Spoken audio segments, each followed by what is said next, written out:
It takes a lot of intentional work to want to become culturally competent. It takes a lot of work to become educated specifically on the uncomfortable topics because it is unfamiliar for a lot of people. A lot of people have difficulty addressing their privilege and they don't think that they have privilege. So understanding that, and then also a big part of it is understanding the implicit biases that we might have towards like certain groups and becoming very self-aware of that is a really big key to it. You're wanting them to become your community, not wanting them to become like you or like your peers or like society.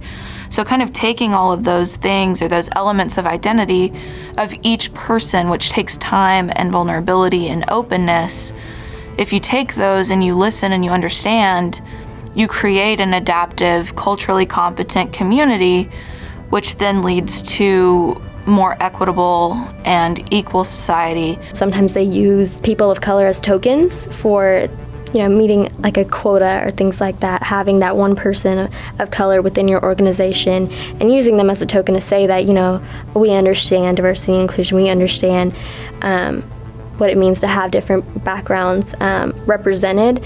But in reality, if you're not actually sitting down and making that individual feel included and having those conversations with them, and then it's not actual inclusion. I think the main thing is just a lack of competency in talking to people that do not identify with any of your communities or statuses.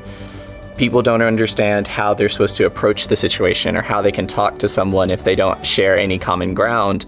But we can always just learn from other people. We can see what's different and grow in that way. It doesn't always have to be about similarities. Don't be afraid to ask a question. What you don't know, you don't know. I think it's just really important to continue to have discussions with those people and not be afraid of conflict, because conflict doesn't have to be bad. Differing opinions can be considered conflict. I feel like we have a long ways to go. We're learning new things every day. For example, pronouns, like learning someone's pronouns and getting used to that is something that I feel like everyone's kind of learning right now. And the concept of pronouns is so new. I was born with a genetic disorder called neurofibromatosis.